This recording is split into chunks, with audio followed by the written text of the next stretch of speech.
So the Family of God project began in 2007, and it began after I met a person called David in the town, and he was telling me about his experience. When he was young, he was living on the streets in Kisumu, and then a local pastor in Kisumu gave him the opportunity to come off the street and be trained as an electrician.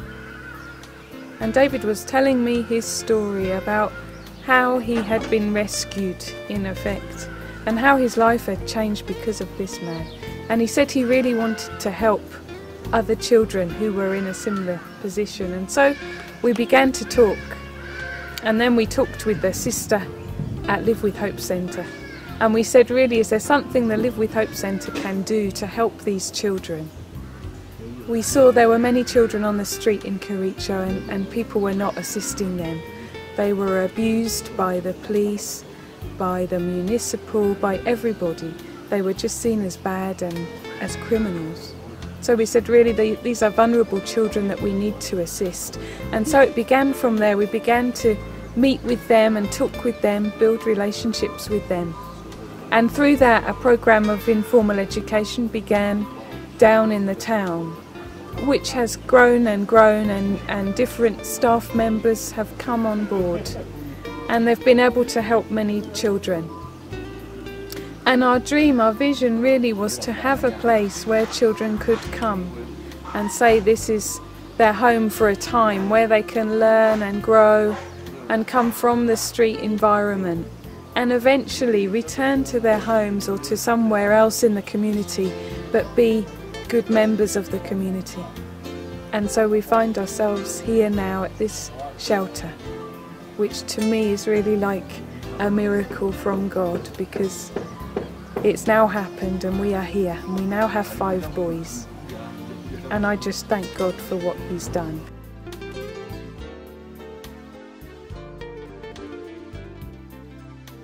Sister Plaster has worked so hard to get funds and to make this a reality, and so I've just come back for a brief time to help them start this work, and it's been a real privilege for me. And now, as we start with 5 boys, even what they've told me in the past few days is they would not dream of going back to the street now. Here they've found somewhere they can be accepted, they feel human again, they're having good meals, they're safe, they're warm and they're comfortable, and they're learning now. So we just pray that they will continue, that we will be able to help them return to their homes and to feel good about themselves, and that more children will be able to come here.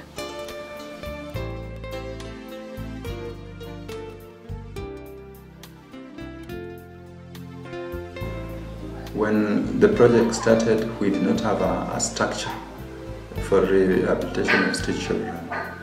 What we have been doing, we have been having street workers who have been going to the street.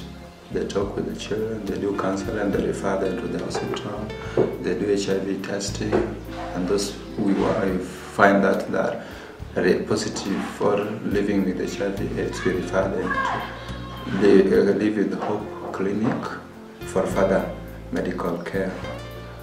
We have also been doing group counseling, individual counseling, and also informal education for children. Basically, our main aim is to work with the family of these children and try to know what some of the reasons which make them left home. So some of the reasons we found make these children leave home are this family disintegration. More family are nowadays separated and a lot of divorce. They also peer pressure from their fellow groups.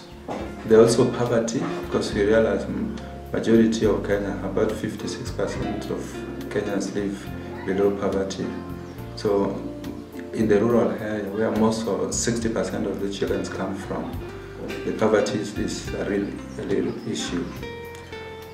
As we go on, and also there are also issue of HIV/AIDS and the impact it's having on the economy of the families, of the society. And we found that because of HIV/AIDS, most children live as orphans, and because of the heart conditions, they cannot stay with an uncle who might be having children also to feed, or an aunt who must also be having children to feed and have lost maybe a husband through HIV/AIDS and has also been taken care by other CBOs at home. So it's become very difficult for extended family members to take care of these children. So basically those are some of the push and pull factors which bring the children to the street. We have been having a dream of having a shelter so that we can help these children intensively instead of working with them in the streets and they go back to the same environment. So this year, in June 6th, we opened a rehabilitation center which is called Family of God Shelter. This is where we are now going to work with street children.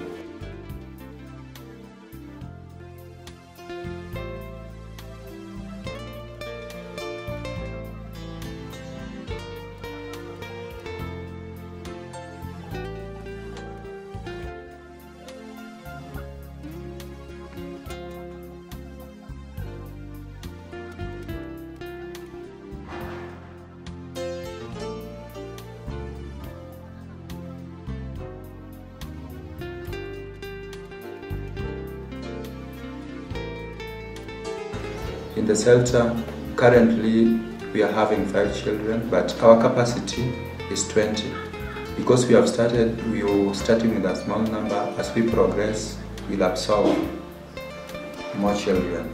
In the center, we give the children basic needs, that is food, medication, clothing, education.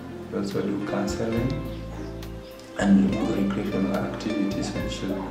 And some of them are very, very talented. Like in the group, we have 2 who are good artists, very, very good artists. So we also involve them a lot in recreational activity. And because in the street, some of these children, they have been staying there for a period of between 6 months and 2 years. And once they are there, they sniff glue, which is a big problem. That is petrol, they sniff petrol. When they're here, we also try to address the issue of alcohol and drug abuse, because most of them, about 75% of them who live in the street, are addicted. Maybe 25% they use the glue, but not as addicted as such. So we have got a counselor, which is within the organization, called Mr. William Rotich, who comes every week to address the children and issues of alcohol and drug abuse, because that is some of the things they're struggling with now that they've come to the center. Again, in the shelter, apart from the basic needs we provide, we work with the family members, and once a week we do home visits, which we do on a weekly basis on Tuesday. So during the home visit, we go with the child home and try to understand the environment where the child comes from, and also the family members or the caregiver in case the child have lost one or both parents. This is very important because when we are developing care plans on how we will support the child in the future, we have the input of the community, we have the input of the family members, and they support us in implementing the care plan. Basically, when you take the child home, there are a few issues we try to look. Some of them is the view of the parents or what they think is about the child leaving home to the street, and how we can work with them to help this child come back. We also reintegrate these children for after a period of 3 to 4 months after staying in the center. In essence, we say the center is not a children's home. The children don't stay here for a longer period. They only come for 3 to 4 months. During this period, we have intensive program with the children and make them forget some of the activities they were doing in the street, like sniffing glue, collecting paper bags, collecting scrap metal, working for people without going to school. So here they are given an opportunity to look at their life and also to use their talent, because some of them, as I've said earlier, are very, very talented. And we mainstream children who are age going to school, because our target group is age 8 to 14. That is children who are supposed to be in primary level of education. So once they're in the center and they've been rehabilitated, when we integrate them back home, we mainstream them to formal school, because what they need, which we can give them, the best gift we can give the children to make a difference in their life, is education. In some circumstances, a child might not be in a position to join the formal school because of one or two reasons. Maybe he has been in the street for so long, or he has lacked that parental care, because some of them were left with orphans, were left orphan when they are very young, when the parents died. So a child might be, for example, 13, 14 years old, but he finds difficulty with learning in the formal school. So this a child like this, we give them opportunity to join the village polytechnic, where they can do vocational training in various areas like carpentry, masonry, building and construction. That is artwork for those who are talented. Some of them would want to do things like let's say the things which have been left for ladies. For some of them want to do beauty, so that they can also venture in that area. Some of them want to do fine arts. So we look at a child's individual talent and we help him build that talent.